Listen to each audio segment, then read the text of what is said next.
So hello there guys, and welcome back to a brand new episode of the DNF1 F1 podcast. I hope you are doing well. It's still a beautiful summer's day here in the United Kingdom, wherever of course you are watching around the world or listening to, of course, if you're following us on your favorite podcasting platform. I hope the weather is equally as nice where you are right now. But just a casual reminder, in case that this is the first time that you've heard of us at DNF1, we are the independent F1 podcast made by the fans and for the fans, as we bring you race reviews, previews, and all of the latest talking points, news and gossip in the world of Formula One. And we relay that back to you for your listening and viewing pleasure, depending of course on which platform that you choose to follow us on.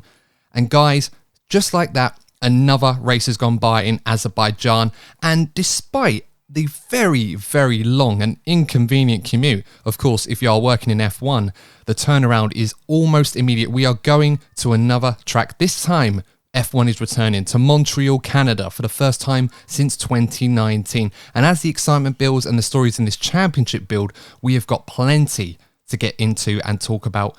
So let's get on with it, for lack of a better way of putting it. Introducing the panel for this evening, we've got Lee Wallington from DNF1. Lee, first of all, how are you doing? I'm good. I'm really enjoying the odd day that we're getting here in the UK, or at least in London. A sunny, no rain. It's so unusual. Yeah, for British summer. This is exactly how British people discuss the weather. We try to sort of glisten it, and the enthusiasm just goes halfway through the sentence as we sort of talk about it. But there you go, that's small talk for you. But joining me on this episode of the podcast, a familiar face and friend of the show, hasn't been on it for a while. You might remember him if you're one of our more veteran listeners. We've got Aaron here from Divebomb Podcast, formerly the Wheel to Wheel podcast. Aaron, first of all, thanks for coming back to the show. It's been a while. How are you doing? Oh, I'm doing well. It's an absolute pleasure to be back, and I've been watching your content evolve over the last couple of years as well as ours has, and you've done a great job with it. So I'm really excited to be back, and I couldn't be more excited this week. Obviously, the Montreal Grand Prix is right upon us, and it's going to be my first time going to a Grand Prix live. So I get to, it's my most exciting week as a Formula One fan. So to come on here and talk to you guys about it, it's really exciting. So I'm excited to be back. And yeah, if you, like you did mention there, Adam, we used to be the Wheel to Wheel podcast. We have the same host, but we were kind of adapted to the Project Divebomb community, which similar to you guys, by fans for the fans. So we have a lot of really cool stuff going on there. So if you haven't checked us out before, definitely we do similar stuff to Adam and you guys over here at DNF1. So it's a pleasure to be back, and I'm excited to preview this amazing weekend. And like I said, couldn't be more excited to be an F1 fan this week. Yeah, no, absolutely right. And of course, great stuff over at Project Divebomb. It's a great community. I implore all of our followers here at DNF1 to check those guys out. Of course, based no less in Ontario, Canada, of course. So, of course, as you mentioned, Aaron, you, yourself, James, and Varun, the panel at Project Divebomb, will be going over to Montreal to watch, from what you were saying, your first ever Grand Prix in Formula One. I mean, that must be pretty exciting, considering that you guys are part of that Drive to Survive set of fans that have sort of come over from that show, obviously becoming F1 fans for life. How does it feel knowing that you're going to be seeing the cars in the flesh for the first time in your own backyard? I mean, it must be pretty exciting. Yeah, so I mean, we had to jump all over the tickets pretty early. As we've seen in the last couple of years, the sport's just absolutely taken off, especially in North America. Like, we didn't really have a lot of eyes on it over here. We saw the US Grand Prix break records last year at COTA, and then they're expecting just absolutely to break records this year in Montreal. So the fact that, there's so much history at the circuit itself, and then it's such a good circuit, from what I hear anyway. Again, I haven't seen a race there. So for me, we jumped all over the tickets in December as soon as they came out, and couldn't be more excited to actually, it seems surreal. I'm going to be able to see these cars in real life. So it's the last couple of weeks has just been such a hype train for us. Like, we've just been sending each other the hype videos and being like, as if we're going to be able to see these drivers up close, as if we're going to be able to hear these engines and see these cars. There's no better year to do it, I think, than this year as well, with all the new things that came from the regulation changes. So yeah, like I said, I cannot be more excited, and same with the other two, Varun and James. They're so excited. So we're definitely going to be trying to document as much of it as possible. I'll be bringing a GoPro and having lots of stories come out on our podcast's Instagram as well. So if you're looking for any Canadian fan outlook on it, definitely come and check us out. I know Adam you'll definitely be checking our stories out. So I'm pretty excited to document it all. And we have quite the big group going. So it should be an absolutely crazy weekend to get into. Yeah, absolutely. I'm certainly looking forward to checking that out when you guys get around to putting it all together. But of course, the first things first, enjoy the experience. I remember the first time I went to a Grand Prix, and there's absolutely nothing like it. And of course, for those of you listening or watching us on YouTube that have never been to a Grand Prix, the first opportunity that you can and realistically can go, I definitely recommend it. And I know, Aaron, you guys are going to have a fantastic time. And I look forward to hearing all about it when you guys get back. But look, let's talk about the stars of the show, the ones that obviously we all going to watch and all hoping will do well, depending on what camps that we are in, of course. And a lot has unfolded in the last few races. We are now at a point of the season where the teams have obviously bedded in their new cars. There's a lot of things that they've had time to understand and unpick and develop and improve to certain degrees. But of course, there have been a few other gremlins that have surfaced, whether that be reliability woes or porpoising or a few other things that, of course, we haven't already named that the teams are still having to deal with. And what we have right now is a very, very strange situation where we have the battle at the front with Red Bull and Ferrari. On paper, both of these cars, both of these teams look almost matched for performance. Whichever way you want to sum it, you've got the qualifying pace of the Ferrari. They have looked like they've looked more comfortable in the race than they used to against Red Bull. But for whatever reason, the reliability woes that were plaguing Red Bull are now plaguing Ferrari. To the point where, despite the fact some people may consider Ferrari the favourites at a circuit like Montreal, the question is a bit more complicated than that. Lee, what are your thoughts going into this weekend's Grand Prix? Should we be hoping that we're going to get that Red Bull versus Ferrari battle? Or should we be expecting Ferrari to either trip over themselves on strategy, perhaps a driver making an error, or more reliability problems like we saw in Baku give Red Bull a slam dunk 1-2?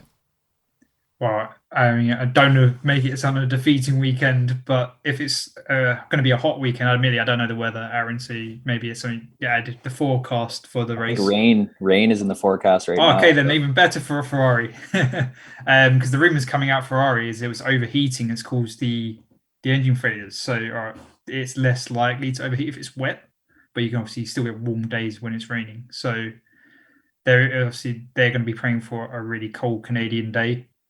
But it's going to be reliability is going to be the biggest concern for Ferrari going into this weekend. If they can get not just their two cars across the line, but their customer powered cars to finish the line, because considering how many Ferrari powered cars didn't finish in Azerbaijan, that's a big concern for them as a manufacturer, not alone just as a team.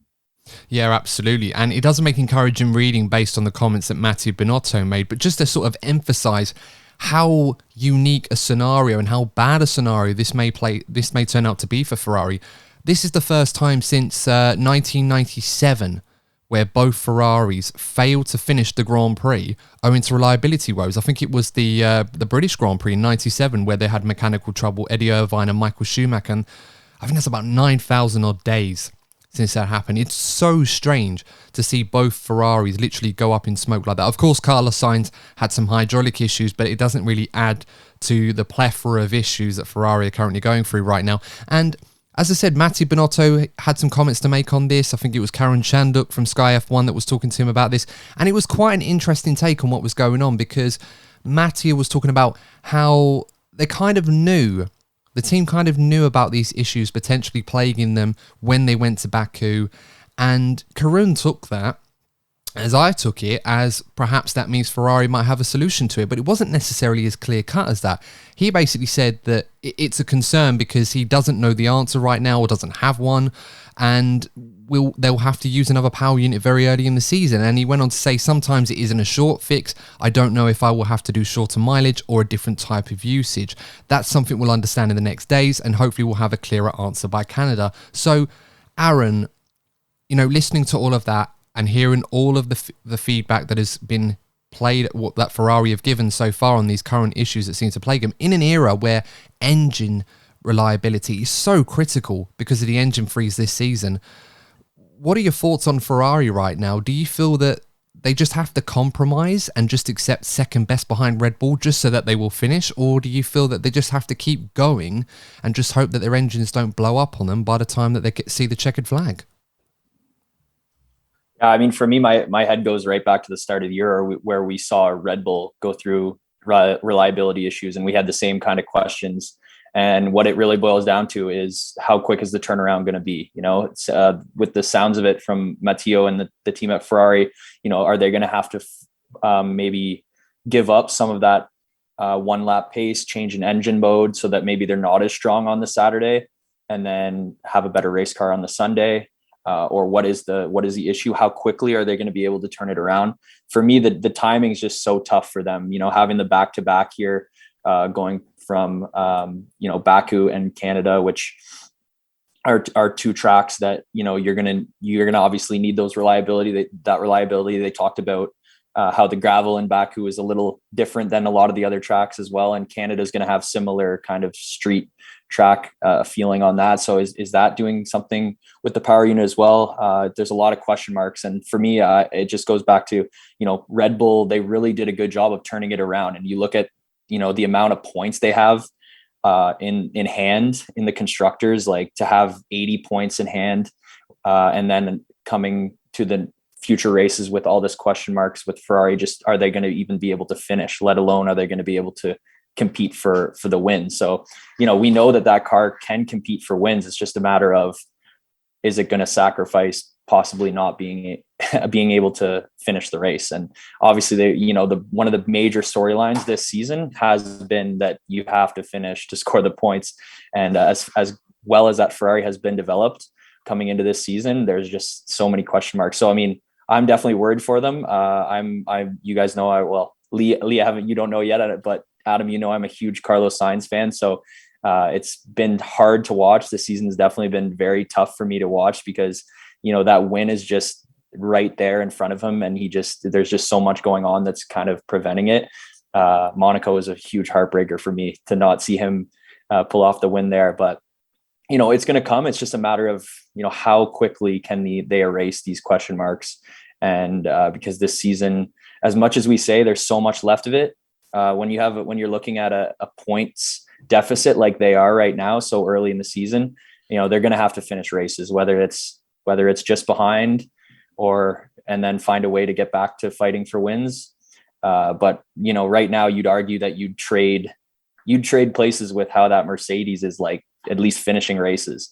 They might not be, right there for the win, but that reliability has been really good this year. So it's going to be interesting to see. I hope they turn it around, and I would love to see Carlos win this weekend in Canada. And that would be kind of a dream to see on my first race weekend, live race weekend. But there's just so many question marks, and that Red Bull is looking absolutely fire right now. So a lot of work ahead in the next few days and coming weeks for Ferrari.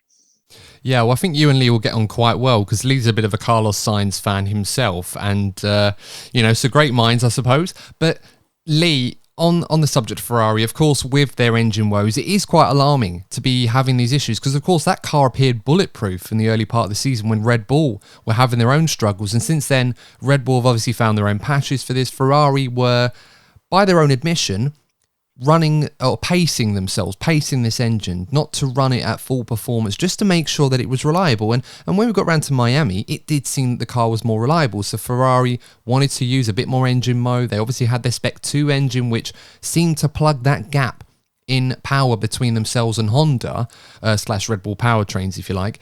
But the reliability was obviously taking a huge nosedive since the Miami Grand Prix, particularly in Charles Leclerc's camp as well. And we shouldn't forget that this season, a huge season where the engine regs needed to be spot on from the team, or the teams needed to get their engines right, Ferrari went in with a brand new concept. They didn't follow the twin turbo concept that the likes of Mercedes and Red Bull / Honda perfected over the last few years. So with the benefit of hindsight, do you think Ferrari will be worried about the choice that they made rather than just perfecting the solutions that they already knew were tried and tested?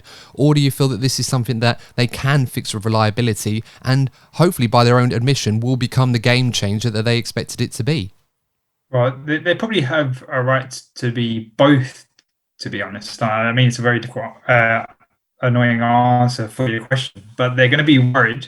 So obviously they put a lot of work to make up their loss of horsepower from the 2019. With they had to you can only beat your competition by coming up with something new, not by copying. So they had to go down a different route to that they can just beat Mercedes, who was the benchmark at that point when the secret agreement with the FIA and the Ferrari happened, and they lost all their horsepower or something.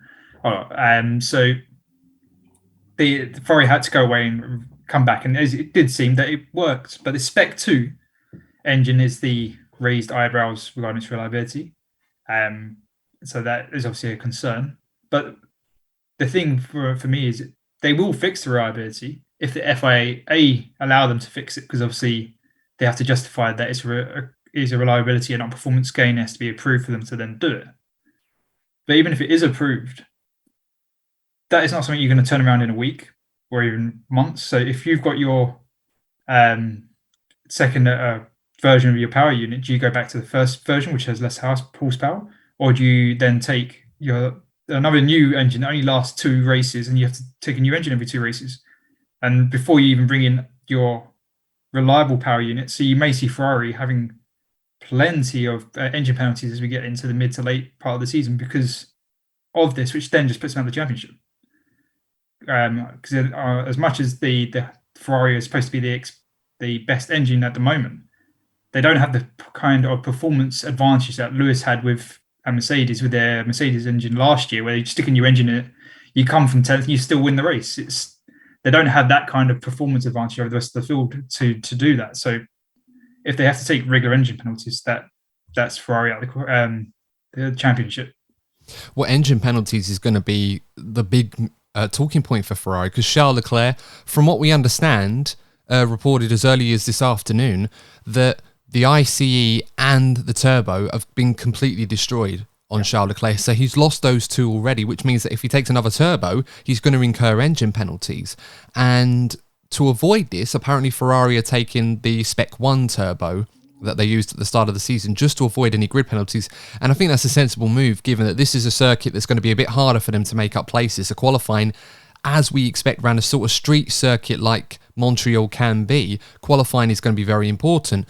With that all in mind, Lee, as you mentioned already, grid penalties are really going to hurt Charles Leclerc already. Are we already at the point now in their season where Ferrari just have to prioritise the reliability of the car to avoid them incurring more engine penalties? I mean, there is a plus side to this in that Ferrari can make up the ground because of the gulf between themselves and the midfield teams.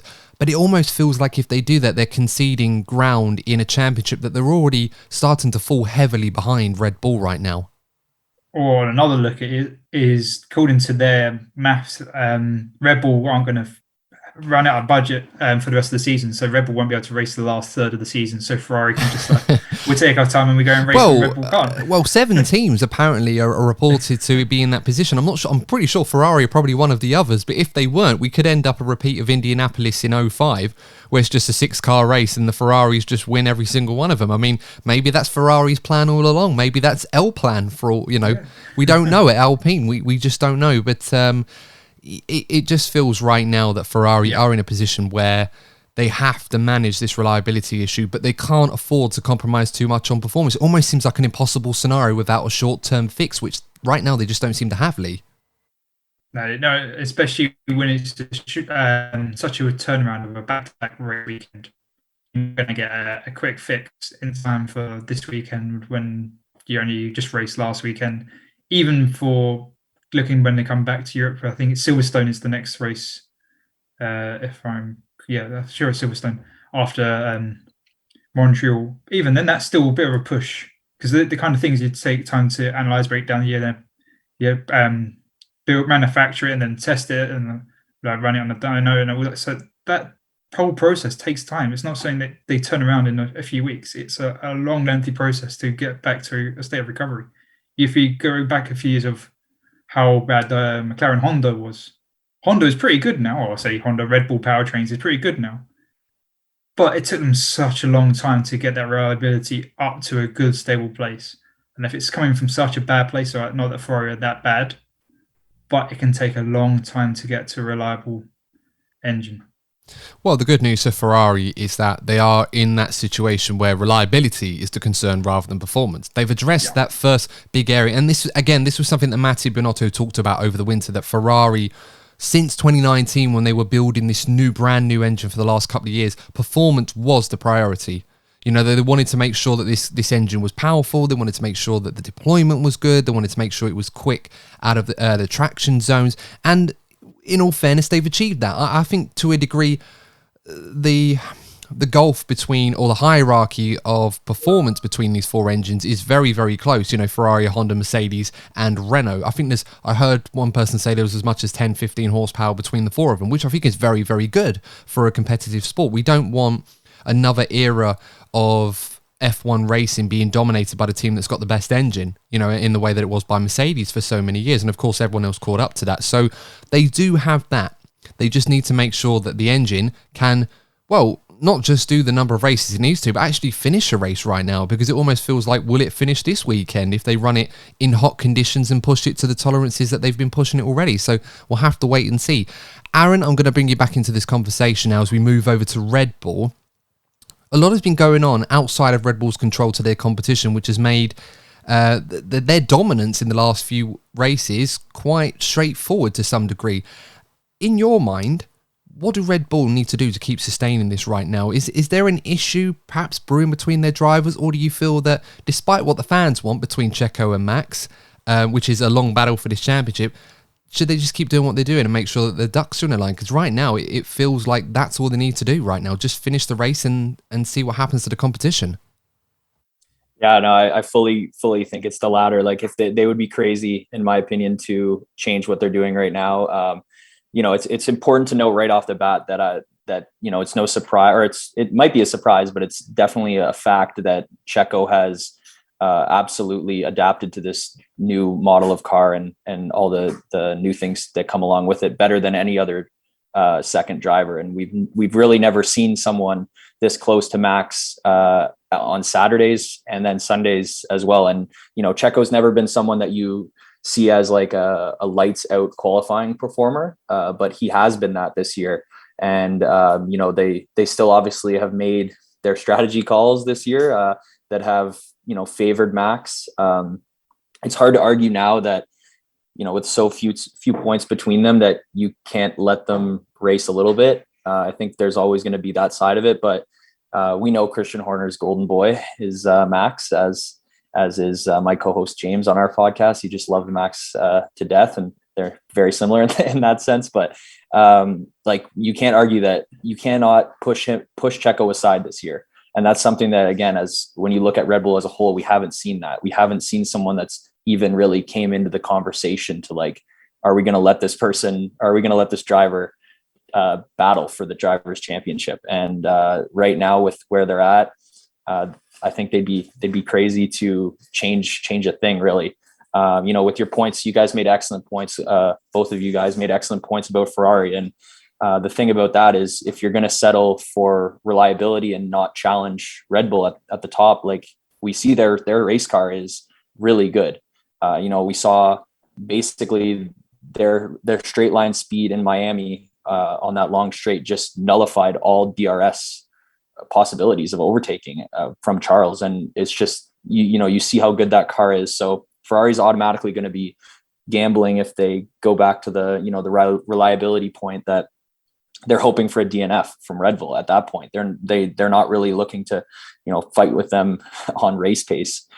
So it'll be interesting to see which route they go. And, you know, Lee made a really good point. I don't think it's a coincidence that when they brought that Spec 2 engine out that had the different, you know, ERS package on it, that's when the reliability stuff started. So yeah, but going back to Red Bull, I think it's just their car just so good right now. And obviously things can change. Like we were having this same conversation a few weeks ago about Ferrari when Red Bull was having all their issues. So, you know, things can change in an instant here. And you know, you obviously make a good point, Lee, like how long is it going to take to get back to that reliability?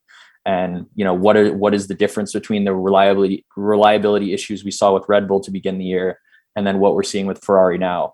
How quick are they going to be able to turn this around? So that's really going to be the big storyline for the next few rounds. And I'm excited to see how it plays out. But for me to answer your question, Red Bull's just got to keep doing what they're doing because they have, a really good partnership. I don't think a lot of us would have expected, Checo and Max to get on as well as they do as well. Like they're, I think in one interview, I remember Checo being like, will you still love me or something to Max? And I was just thinking to myself, like, you never think of Sergio to be the guy that would be that kind of a teammate to Max. Like, I feel like that was always the Danny Ricks and stuff that would mingle with Max like that. So they're getting on really, really well.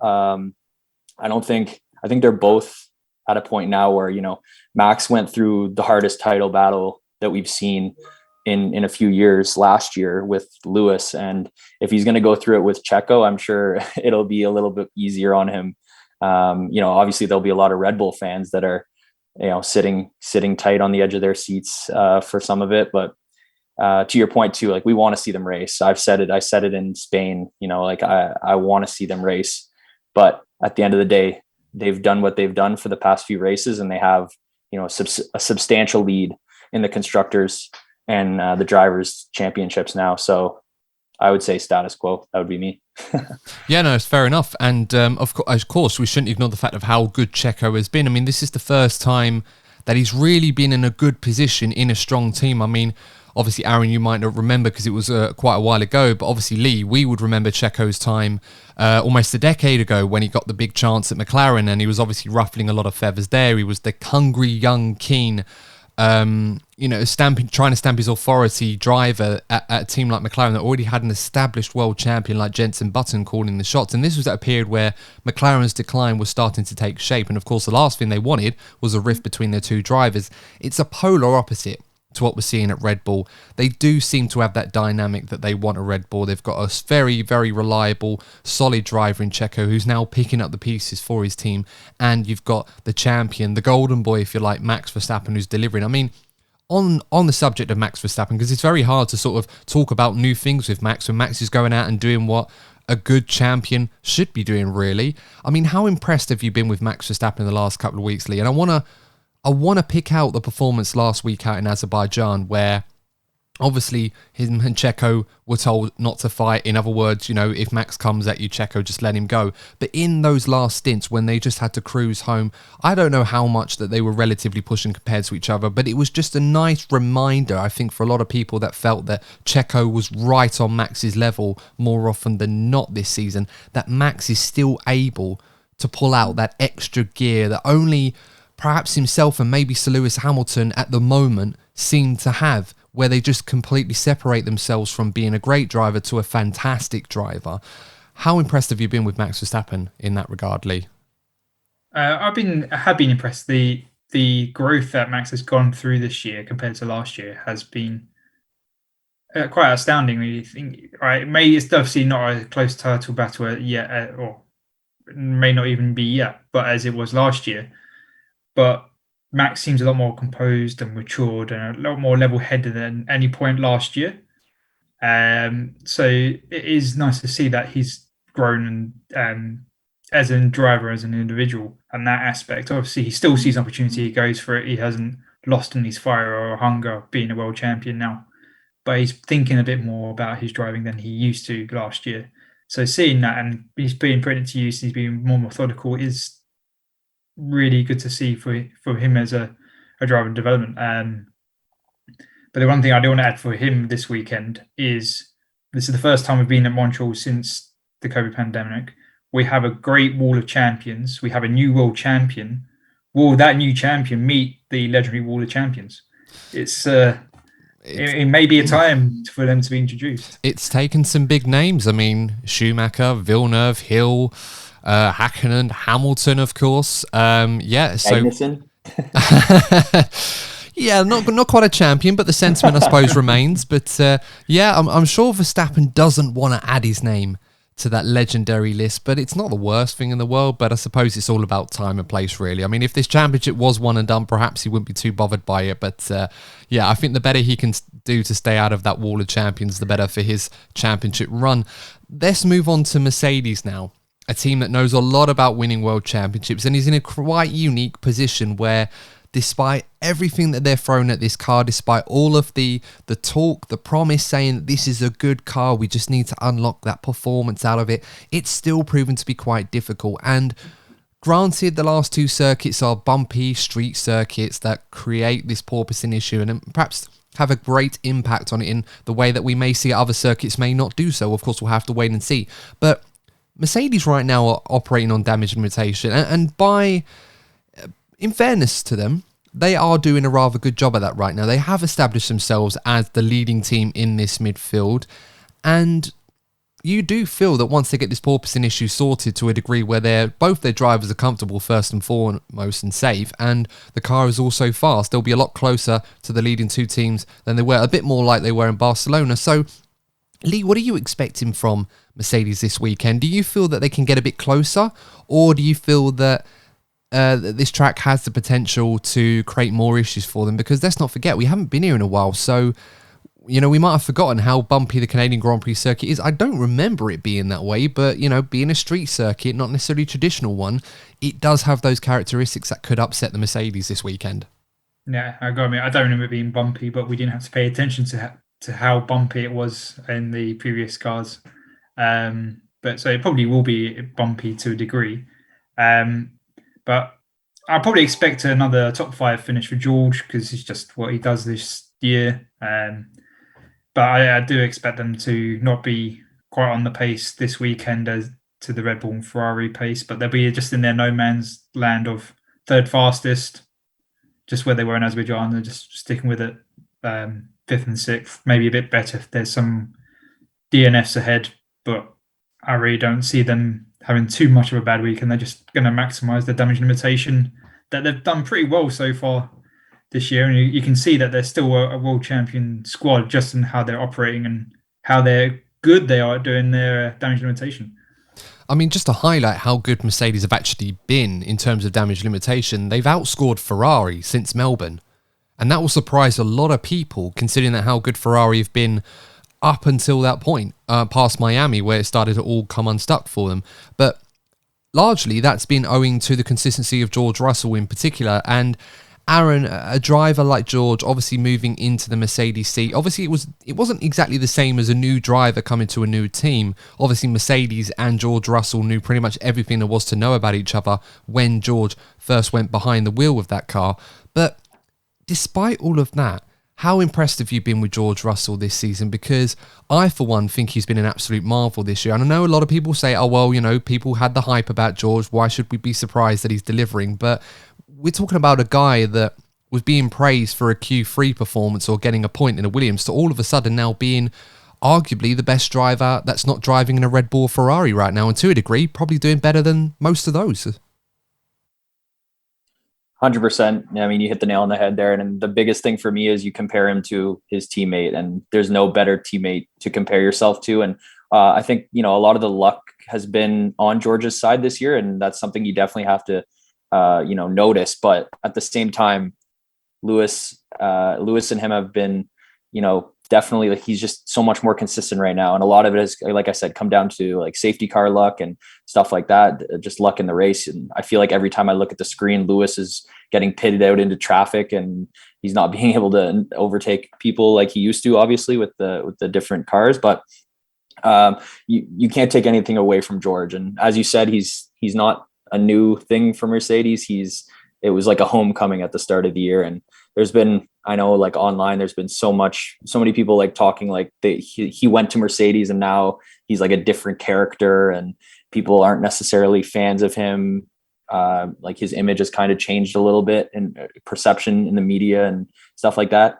But I don't think he's really changed that much. I think it's just he's such a confident person, and he always has been. And, we all cheered for him so much when he was the underdog. He was the underdog. And like you just mentioned, cheering for him getting into Q3 and getting a point and all that kind of stuff. And now it's on the opposite end where we see him at a team that's expected to do really well. He's no longer the underdog, and he's still putting in these performances that, for me, you can't argue that, so far this year he would be driver of the year, because with the package they have and the struggles they've went through, and, Lewis having even, struggling sometimes to get up into Q3 or get out of Q1 instances this year.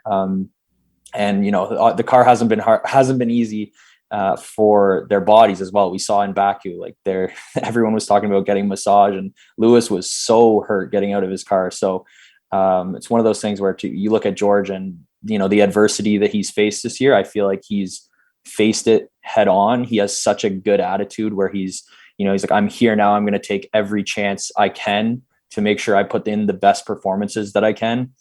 And it's not to take anything away from Lewis, because we know that, overnight and over the winter, he didn't forget how to be a Formula One driver and how to be one of the greatest of all time.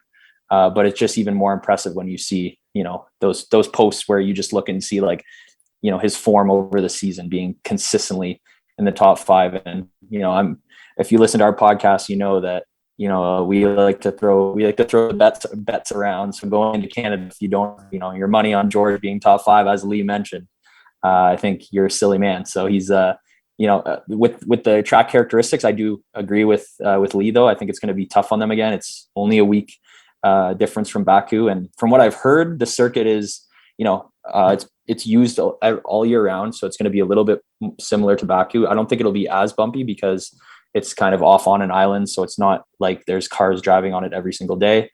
But it's definitely not going to be a smooth sailing circuit like Silverstone or some other ones. So I think it'll still be a damage limitation weekend, but we've seen that you can't count them out when it comes to that. They've done a world championship job, like Lee mentioned as well. They've got that pedigree for a reason, and they just keep pushing. And both of them are impressing me. Lewis's resilience is incredible.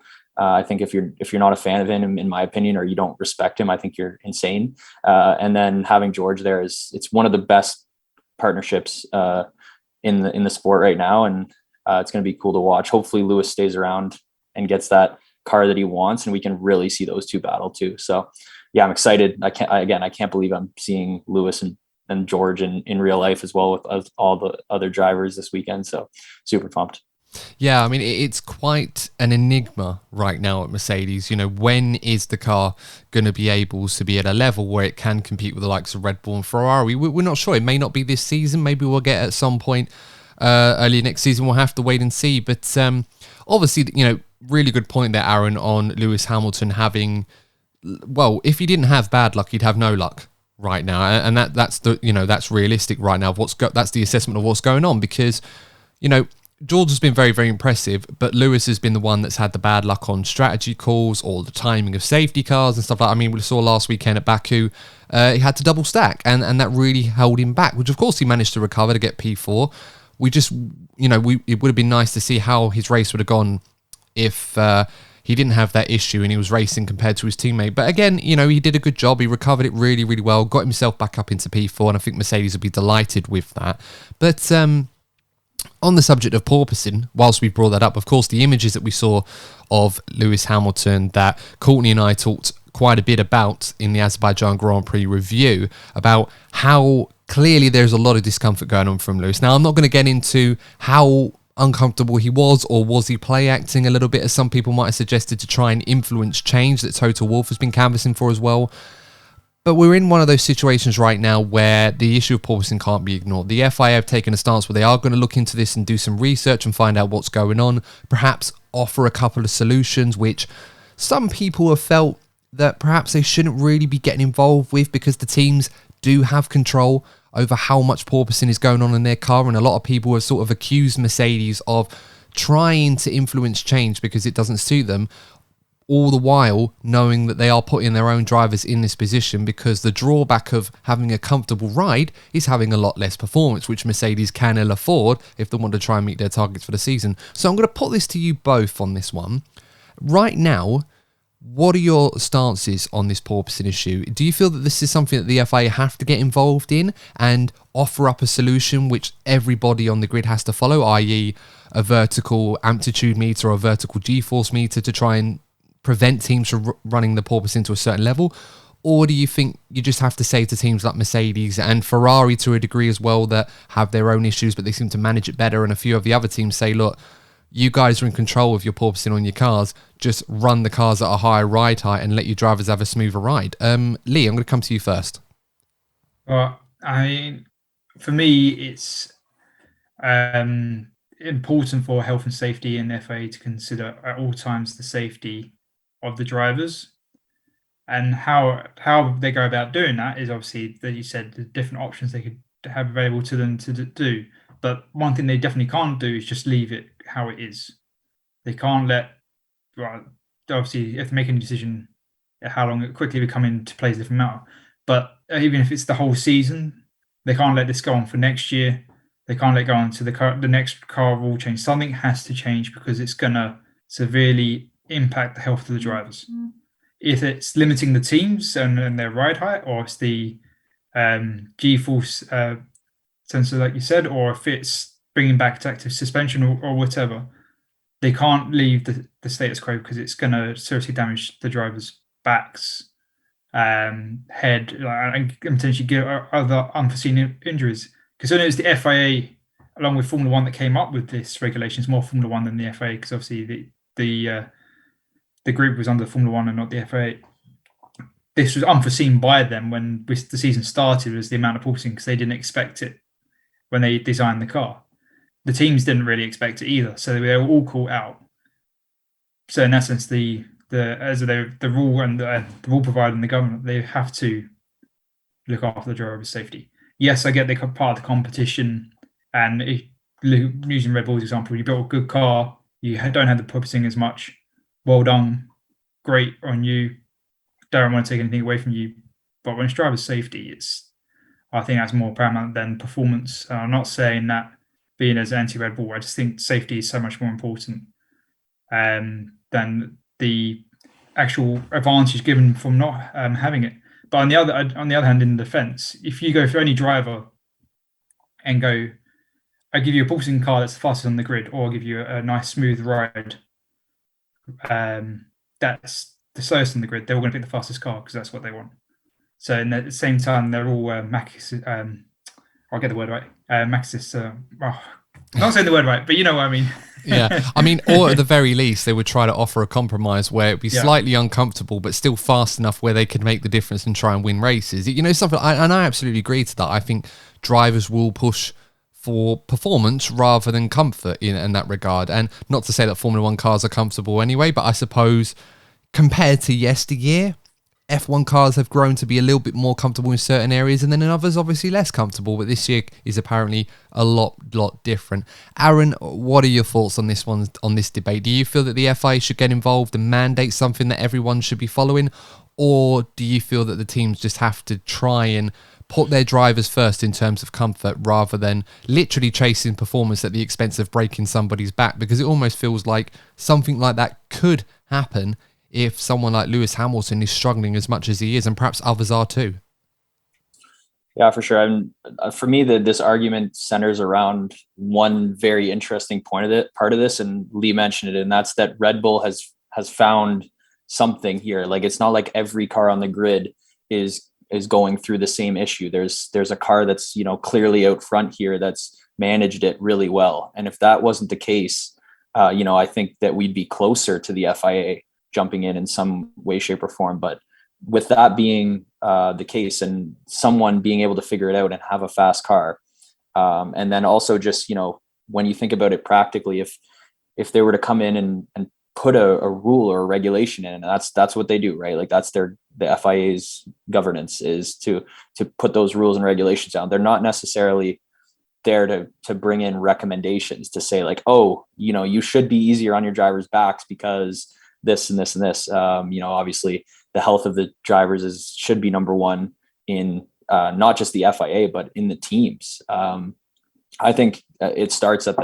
there. If you find that Lewis Hamilton, one of the greatest drivers ever, is so uncomfortable that he's actually suffering, potential injuries, potential, long-term effects of this, then from a team perspective, you've got to look at it. You got to kind of weigh your options and say, okay, well, what's more important here? And like you said, it's such a touchy issue. What's more important here? Do we want to just let the Red Bulls, drive off into the sunset for the rest of the year, and all of us just settle for third, maybe, and look down the grid? So it's definitely a touchy subject. And it's also just like an interesting thing to think about, because, you know, the FIA as a body, as a governing body, like what can they really do from a recommendations perspective? Are they in a situation where are they making a recommendation, and what does that mean? Or are they actually mandating rules that are going to change this? And how do you make it fair? How do you do it quickly so that we're not having these drivers suffer injuries? So, I mean, I think a lot of it too is like, you're going to have to seek medical advice. Like, you're going to have to say, you know, over the next, I think we can agree they're not going to change anything this season, but let's say they look at the rest of the season and they say, okay, let's get medical people in here to assess the drivers and see if there's actually some kind of long-term effect, because we know in motorsports and sports in general that, you know, things happen. There's wear and tear on your body, you know, rally cars, you know, you jump all over the place all the time. And in a lot of other sports, you take a lot of impact. So, you know, I think there's going to have to be a longer term study done maybe before there's actually a rule from the FIA. Because if they jump the gun here and really make this sport, you know, in my opinion, it's not going to be as exciting to watch if all these teams, you know, kind of punt the ball on the porpoising and just, you know, settle for the midfield being the most exciting part of the race. So, yeah, it's definitely an interesting thing. And in my opinion, it's going to have to be a long-term thing. They're going to have to seek some medical advice. And, you know, the people that say like Lewis is milking it, like who's to know, and who's to know if Mercedes is kind of milking it in a way to get some change. But I don't think it'll change overnight. I think it's going to have some proof to it if the FIA are going to jump in and make a change. Yeah, it almost feels like the FIA are going to have to try and be independent rather than listening to just the testimonies of teams and drivers, because of course, depending on which team you're at, you're going to have a different stake in this and obviously a different perspective. So I feel like that's probably the sensible solution. But as you mentioned, Aaron, it's not one that's going to be happening overnight. So this is something that teams are going to have to live with in the short term, and it may require them to dial out a little bit of that ride quality. They may have to, or dial in, I suppose. They'd have to raise the cars. I mean, we saw Karun Chanduk on the Sky F1 coverage. He actually was showing a Red Bull Mercedes comparison, and he was showing the Mercedes were actually running their car lower than the Red Bull was. So, and this was something that Toto Wolff actually got his attention. He actually wanted to have a look for himself, because people were putting the argument saying, oh, Mercedes wants something put in so that all the teams have to go above a certain distance to the ground, I suppose, in terms of the ride of the car.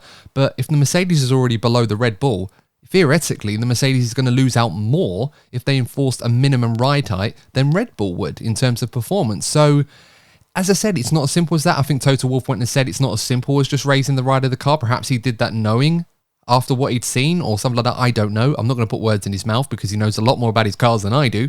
So we'll leave it at that. And we'll let you guys weigh in on the comment section what you think should happen as well. A lot of you did chime in the Azerbaijan review, so please feel free to chime in on this one as well. So let's talk about the midfield, guys, and there's a lot of stories to unpack from this midfield right now. It's quite an interesting battle where we seem to have a new front runner if we exclude Red Bull, Ferrari and Mercedes week in, week out. I mean, for a while, it looked like Alpine might be the team to beat in that midfield. Then, of course, McLaren showed their hand. AlphaTauri last weekend were very impressive with Gasly and Tsunoda. Of course, if Tsunoda had his rear wing intact completely, rather than being strapped up by gaffer tape, no less, which is massively impressive that all stayed together. It's incredible that the FIA allowed that to keep going, but of course they must have been fine with it because he finished the race.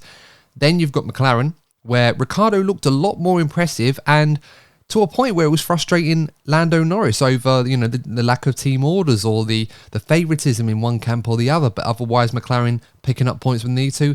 And then of course you've got Sebastian Vettel at Aston Martin putting in a great shift in Baku to, you know, supplement his otherwise brilliant form, with Lance Stroll a little bit less than desirable at the moment. Coming to his home circuit, he'll need a bit of a boost. And then, of course, we've got the Alfa Romeos, who were less than impressive, although Zhou was very unfortunate owing to his reliability issues. And then we've got Williams, of course. Albon's doing a great job. Latifi, for whatever reason, just can't seem to keep up right now. And then the Haas seems to be falling a little bit further down the order compared to where they were early in the season. That's a rough summary of all the stories in the midfield, just to go through it very quickly. I know I've probably not done them justice compared to the other three teams that we talked about earlier, but Lee, I'm going to come to you first. And if I was to request a prediction in who's going to be the star of the midfield this weekend, who are you going for and why? Well, I'm probably torn between two drivers, so I'm going to say both of them. I'm going to keep it short, just so I don't go on a nice long monologue. So I would have said Daniel Ricciardo and Sebastian Vettel. Daniel seemed to look a lot more like his old self in Azerbaijan, which is nice to see. To the point that in the first part of the race, he was all over. He wanted to get past Lando, but there was no team orders, and they didn't let him pass Lando. And then vice versa, Lando wanted to get past Daniel, and get past Daniel. But it's the closest they've been on track all season, and it was really enjoyable to see them basically go round together the entire race. So, has Daniel found something? Well, we'll have to wait and see. But I'd like to say maybe this is the start of a recovery from Daniel. Which is obviously then he's got his mojo back. He starts becoming the happy, bouncy Daniel that we all know and love. So I expect him, I'm more hoping that he does well. Another driver that's found mojo is Sebastian, who really seems to be loving this green Red Bull. It's like he's gone home, but it's a different team. He's got his long, lovely hair back. He's like he rolled back 10 years, and he's youthful again, driving for a Red Bull. He's got his mojo. He's really loving the challenge and leading that team, and he's really enjoying racing again, which is nice to see. And I think as Aston Martin understand their car a bit more, they're unlocking more performance, and Sebastian's delivering on that performance in that car. So I'll expect him to get a really strong result for Aston Martin this weekend. I'm probably getting ahead of myself, but I also have drivers that I don't expect to do well. I don't know if you want me to name those now. Yeah, I mean, you can weigh in. Well, actually, no, we'll wait for that one, because these are two drivers that I think, and it's quite interesting that you've picked those out in particularly, because I would agree. I think Sebastian Vettel's a driver that I've always admired. Of course, as a driver at Ferrari, and obviously he's got an incredible career, 4-time world champion, over 50 Grand Prix wins in the sport. When Sebastian Vettel does decide to leave the sport, his legacy will stand in eternity amongst the all-time greats. It really will, and I think people will learn to appreciate that a little bit more once they start to see the numbers in all their glory.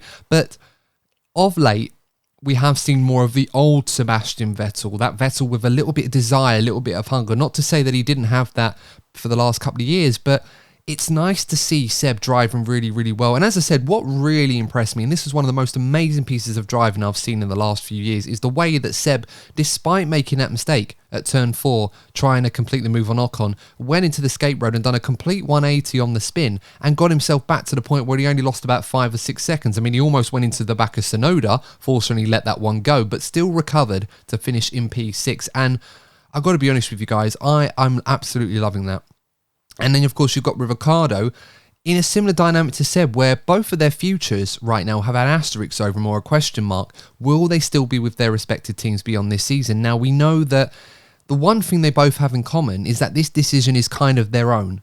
I don't think it's one that, despite people thinking McLaren have a stake in what Ricciardo does beyond 2022 or his current contract in 2023, Ricciardo has the final say on whether he wants to stay with the team or not. Vettel has the final say on whether he wants to stay with the team or not. So right now, Lee, what are your thoughts with these two? Do you feel that it's one the team needs to try and convince them a little bit more that it's the right place, the right thing to do to stay? Or do you feel right now that not only do they have to convince their teams that they're the right person to be in that seat, but more importantly, convince themselves that this is the right place to be for their own careers right now? I think it's different for each driver. I think for Seb, if he's got a car that's starting to deliver in performance, he's delivering results, he's happy driving, the team clearly wants him at the moment. I think for Seb, it's a very easy decision. Come the end of the year, he's gone, oh, I've really had a good season, that's really enjoyable. Yeah, of course I'll stick around. Daniel, on the other hand, is really more down to, obviously, if he's delivering, which I hope, as I said, he starts now, maybe got a new dawn and he starts delivering. But it's also if McLaren still want him, or yes, they may not have an option on the contract, but they can make it very awkward for him if they don't want him, to the point that then they force Daniel's hand and he decides to leave, which I hope doesn't happen. And hopefully Daniel can get his performance back and McLaren is happy with his performance and there's no awkwardness or anything like that, because it will get very messy if that does occur. Yeah, I mean, it does have similar hallmarks in a way to Red Bull back in 2017, I believe, or 2018 actually. And whilst Red Bull would admittedly deny that they made things uncomfortable for Daniel Ricciardo, from what we saw behind the curtain in Drive to Survive, it felt not necessarily direct that all the eggs were in the Verstappen basket, but as a driver like Ricciardo, with the ambition that he had, especially at the time when obviously he was looking to move to a team where he could win a world championship at, it's not difficult to see that right now he's in a somewhat similar situation where you've got a driver like Lando Norris, who I don't believe for a second McLaren are backing him in the same way that they're backing Red Bull back Verstappen, but they've invested a lot of time in Lando. Lando currently is delivering on this, whereas Ricciardo is not so much. And it may take a little bit more than just a bit of love and a bit of support to keep someone like Ricciardo at a team like McLaren, when right now he does have that final decision. And of course, as you mentioned, Lee, if McLaren wants someone else in, they obviously need to try and make Daniel come to that decision himself before they can start making moves in the market. Aaron, let's come to you on this one. Obviously, I've just gone through all the drivers already, and Lee's picked out Ricciardo and Vettel. Do you have two drivers in particular that you feel will have a strong weekend in this midfield, preferably excluding the two that we've talked about already? Yeah, for sure. I just want to weigh in really quick on those two. I'll keep it short and sweet, but I think it's funny that when we talk about like the secret formula that Red Bull's found, and then we talk about the green Red Bull that Aston Martin's kind of created. So maybe if you paint a bull on it or call it a Red Bull, then all of a sudden you're going to be rocking with your car. So I think Seb's definitely found something there, and it's been really cool to see, because all hopes were down at the start of the year for him.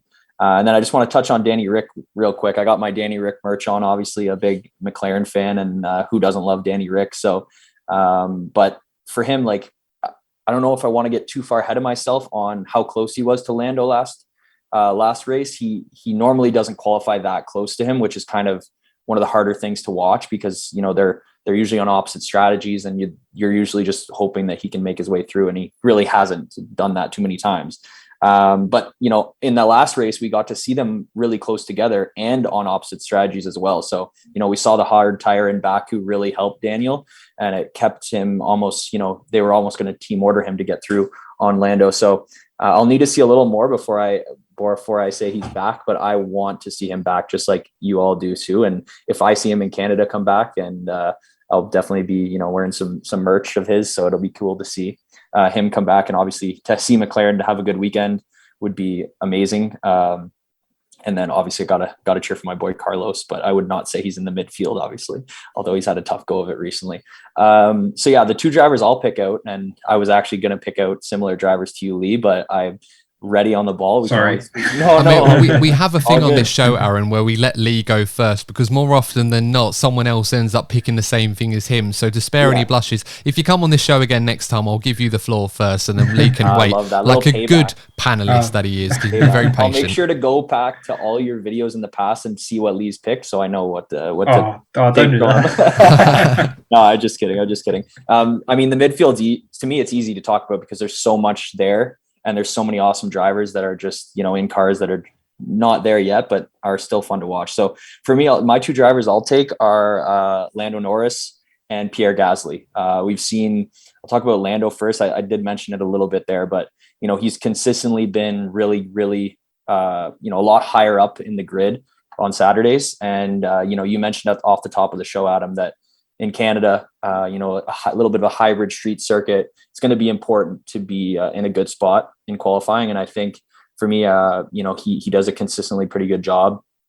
Obviously, we haven't been there since 2019 when that was his rookie year. So he's got, a little less experience than Daniel and some of the other midfield drivers, but I'm looking for him to have a big weekend. And one of my co-hosts, Varun, is a huge Lando fan, so I know he'll be excited if Lando can pull off a great weekend. And then Pierre, we obviously, his year's been very up and down.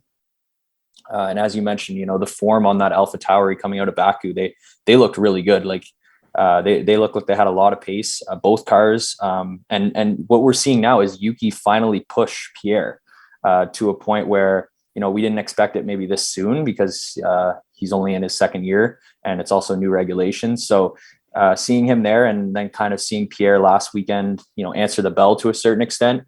I really like watching him drive, and that car looks like it has some good pace. And then when you also look at the midfield, we talked about it earlier in the show, but that Ferrari power unit up and down the grid, like what's the reliability going to be like? So, it's not a coincidence that I've picked 2 drivers in the midfield that do not have Ferrari powered cars, but looking for them to both have a big weekend. And, that being said, maybe it'll turn all around and Red Bull's power units will have a tough weekend, but I'll go with Pierre and Lando from the midfield. I think where they're at points wise, like Pierre is only at 16 points this year. He's going to have to push. He's going to have to get a lot more points if he really wants to be in a seat that he really wants to compete in next year. I think he's ready to move on. And, to your point with Daniel too, it's so hard for him because, they're going to have to make it really awkward to make him leave because there's not many options out there for competitive seats in silly season this year. So all in all, the midfield is where the battle's at right now, I think. And I'm excited to see it live again. Yeah, I mean, it's quite an interesting dynamic with Lando and Gasly. I mean, it's something that I envision as a potential team lineup at McLaren in a couple of years' time. Gasly is certainly going to be looking at his future options. I'm not sure if it's feasible for him to stay at AlphaTauri right now, although, because of that Red Bull door seems to be slammed firmly shut now.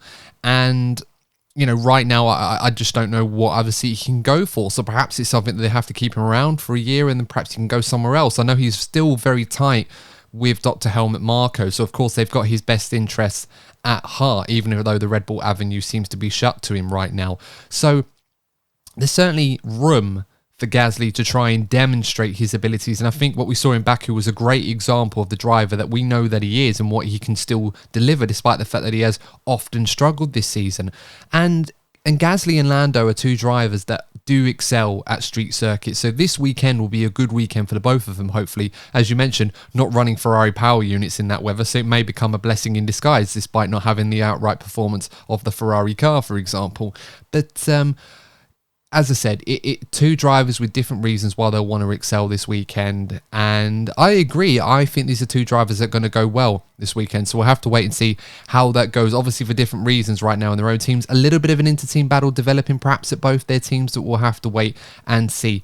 Now, Lee, I know you wanted to talk about drivers that you don't think are going to do this well weekend, but I'm being mindful of time for once. So what I'm going to do instead, and if this overlaps, that's on you, not me.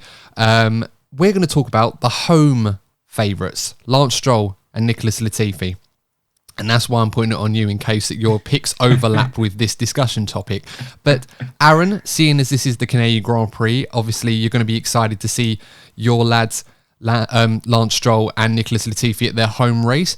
What are you expecting for them both? Because of course it's been a while. They're obviously going to want to make an impact, and for different reasons really do need to kickstart their seasons right now because they're not in the best of form. 100%. You couldn't have said it better. And, I won't be sitting in the Lance Stroll grandstand. I'll be in a different grandstand. And, but there's going to be so much support there for that. I think, in my opinion, there'll probably be a lot more Stroll fans than there are Latifi fans, just with, he's had such a tough go of it, but I have no idea. I have no idea really what to expect. That would just be my guess. Is there a Latifi grandstand? Out of curiosity, is there a Latifi one? I don't, not that I know of. Not that I know of.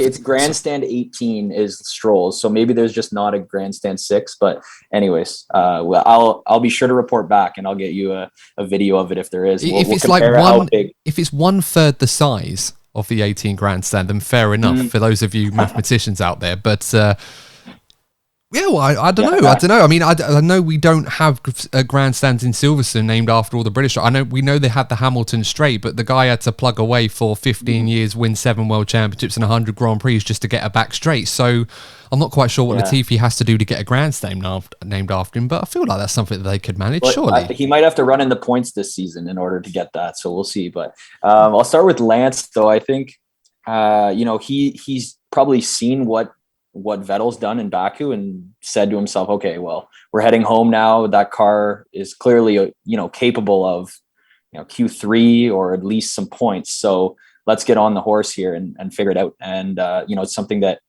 maybe he had some nerves going back to Baku as he had a pretty big shunt there last year. So we'll see. He should be full of confidence coming in to this Grand Prix, just alone with how much support he's going to have. I don't think he will have this amount of support anywhere else in the world. I mean, that's probably safe to say, but there's a grandstand named after him for someone that has, like you said, they hasn't won really much. He has a pole position, but other than that, there's not too much to his career. So, in terms of expectation, it'd be great to see him score some points. Am I going to put money on it? No, definitely not. Neither of these drivers. It's just been a very woeful year for both of them, especially Latifi. It's been, a sad year to watch him, especially with, it looked like he took strides in 2021, and he looked like he was getting somewhere with that Williams. And he had a couple of points finishes, and this year it's just been so far off. So yeah, is my money going to be on the two Canadians? No. Is a bit of my heart going to be, cheering on both of them? 100%. But that's only because it's the hometown and the hometown boys. But I'm not expecting much from them. Well, absolutely. I mean, a home race is a home race. As Nigel Mansell famously said, a home race can be worth up to a second a lap. I'm not quite sure how accurate that was, but I remember at the time in the early 90s driving that Williams when he won the championship in 92. I'm not gonna go against the opinion of Nigel Mansell in terms of what the Silverstone crowd brought him. I'm pretty sure other British drivers have probably testified to that as well. But Lee, a home race is a home race. Said that a few times already. For Lance Stroll and Nicholas Latifi, a second a lap is not a bad way to try and up your performance in a season where obviously, both of them have not necessarily been on form compared to where they'd like to be. I know Lance Stroll has been very inconsistent this season. He's either been very good or he's been very bad. There's not really a happy medium. And Latifi has equally just struggled to keep up with his impressive teammate Alex Albon last season. He was probably hoping or glad to see the back of George Russell, and now Alex Albon's come along and done pretty much what George was doing. Not to mention the ongoing rumours about Latifi's future. This week we've been hearing rumours that Oscar Piastri may be touted as a driver to move into the seat in 2023, coupled with a potential engine deal with the Renault team as a nice sweetener for that loan. So with all that being said, Lee, surely we've got to expect some big things from Lance Stroll and Latifi this weekend. I mean, if they're not going to perform here in front of the home crowd, where are they going to perform? Yeah, well, firstly, I want to apologise to Aaron. I'm not their biggest fan, so I don't mean to offend anybody. Neither am I. But obviously any driver would want to have a good home Grand Prix because it's their home race. It's when the local fans there to cheer them on. They're bringing the sport home, so to speak. Obviously, they're not going to be winning the race as much as they probably would love to win their home Grand Prix. For me, the biggest concern is Latifi not putting in the wall of the champions. Although he's not a champion, he may still end up there. And for me, it's also Stroll. For Lance, is the pressure Seb is starting to build on him. Although his seat is safe, Seb is delivering result after result now, and Lance isn't. And going to the home Grand Prix, the pressure from the home crowd, just don't want him to overdrive and make a silly mistake that ends up in the wall again. But using Azerbaijan, he hit the wall twice within a minute, and that was him out of the race. And obviously, if he did something similar at Montreal, that would just make him feel completely idiotic in front of his home crowd. And obviously, you don't want either driver to end up in the wall. But the pressure that Seb is building on, I think he's delivering a lot more pressure than Alex is to Latifi. So it's really something I really want them to have a good race and just keep a nice, simple, clean race. But I've just got a feeling they're not going to deliver that on that, I'm afraid. Yeah, it's a hard one. And, we try to be nice about these things. We don't want to see anybody do bad. We don't want to keep picking on certain people. But these two in particular, despite it being their home race, obviously there's going to be a lot of pressure on them to deliver. And, of course, there are other drivers as well for different reasons that are going to be under pressure. Like Mick Schumacher, for example, obviously struggling in his own right, needs to put together a performance. And hopefully for his sake that he does. He just didn't seem himself. Although, granted, he did have that pit stop blunder that his team caused when they only brought out 3 tyres instead of the 4. He doesn't have a home race to worry about. No, so and that's crazy, isn't it? A name like Schumacher, after the legacy that his father put before him, and of course other German champions like Rosberg and Sebastian Vettel, and there's no German Grand Prix. Absolutely insane. But look, let's move on to the final part of the show, guys. And for those of you that are familiar, at this point of the show, we offer our predictions where we give our top 3 and a bold prediction as well. So, Aaron, to break tradition, where I let Lee go first on this one, I'm going to let you go first this time. So give me your top 3 in the race this weekend, and also a bold prediction as well, if you could, please. All right. Again, we talked about it in length here, and the Red Bulls, if they go status quo this weekend, I don't see them having much of an issue. So my top 2 will be the 2 Red Bulls. I'll go Max and Checo. And you know what? Based on, our talks today, I think, with the quick turnaround from Baku, Ferrari might just look at a little bit of reliability, maybe damage control, maybe take a little Mercedes magic like they've been having. And I'll say that Charles is the 3rd spot on the podium. So that's very not bold, just not a bold prediction. Other than maybe it's bold that we think Ferrari is going to finish this weekend. But for me, I'll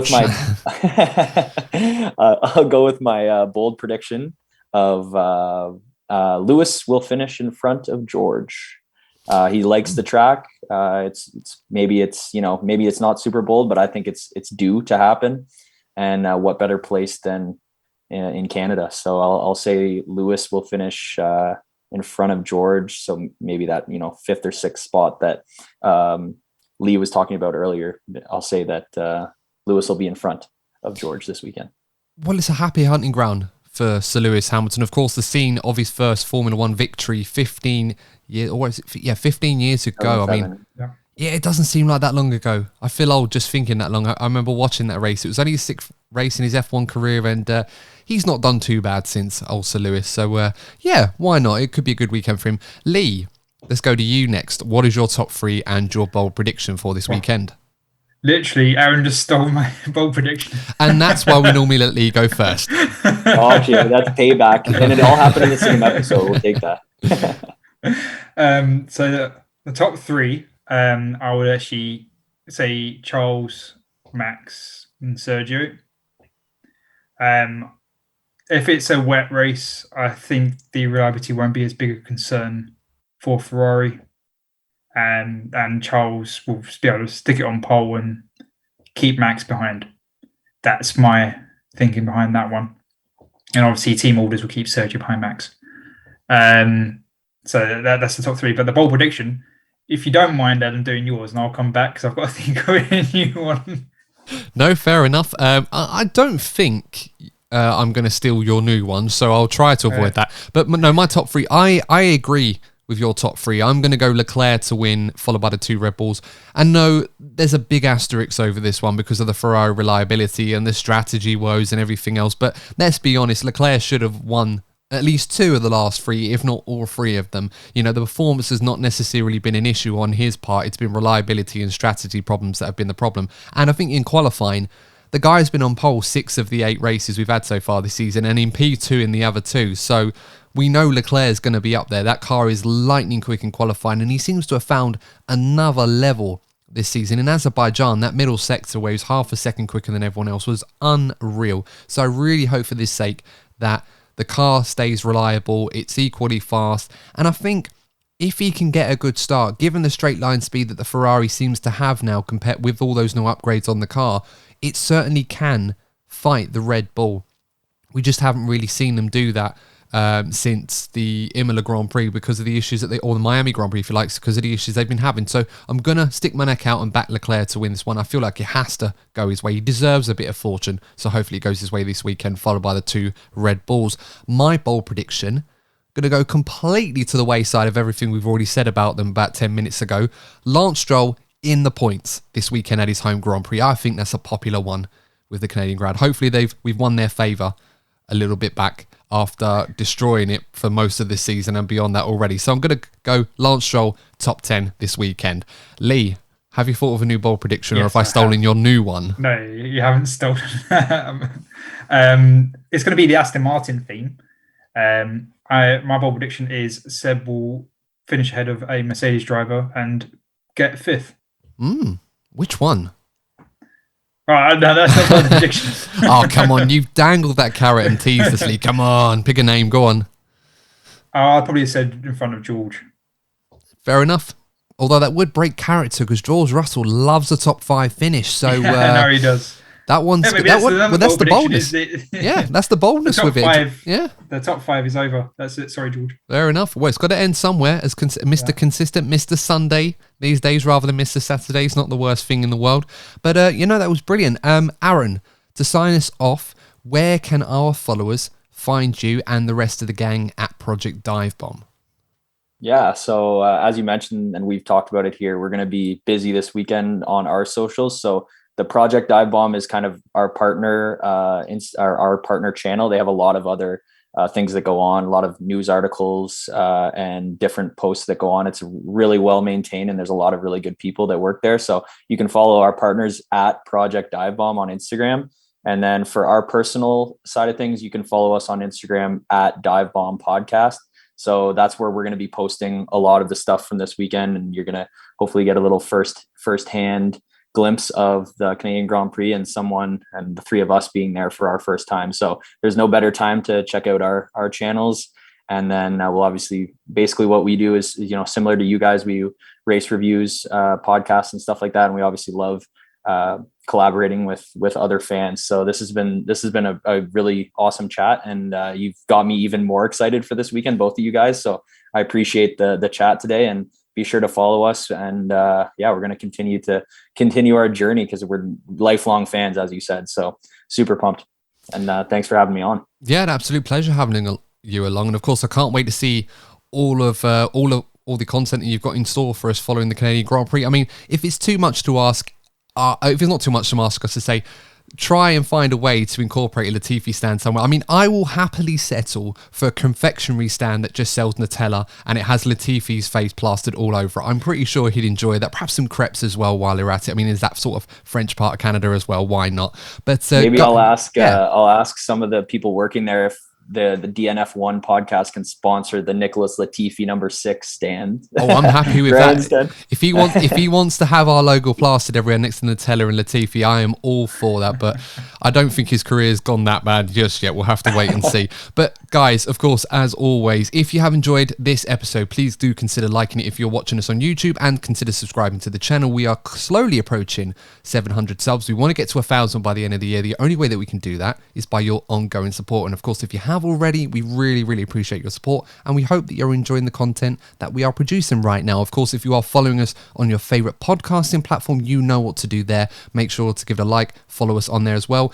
If you can and you think we're worthy, please do leave us a 5-star review. Now remember, of course, if you follow us on Spotify or a different podcasting app which doesn't allow you to leave a review that we can see, take a screenshot of it, giving us a 5 stars, send it to us on our socials. They are plastered down on YouTube. Of course, it's DNF1_official on Instagram, Twitter, and Facebook. If you're listening on your favorite pod platform, if you listen to us on Apple/iTunes, then you can leave us a review. If you do, for either one, we'll give you a shout out on the next episode as a reward, and of course, as a thank you for your ongoing support.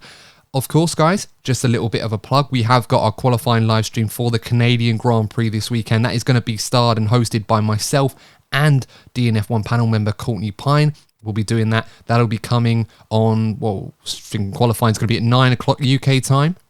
So that'll be 9 o'clock Saturday night, I believe, UK time. But of course, that will be plugging that on our socials as well, so you can check that out. And of course, we will be debuting our first live stream podcast, unedited, unfiltered. We're going to be doing the Canadian Grand Prix review on Sunday night, immediately after the Canadian Grand Prix. So make sure to check that out on the YouTube channel at DNF1. Of course, it will go out on the podcasting platforms on the Monday morning afterwards. But until next time, guys, I hope you've been okay. Stay safe. Thank you for tuning in, and we'll see you in the next episode of the DNF1 F1 podcast. And remember, you're not first, you're probably DNF1. Thanks for watching. Take care. Goodbye.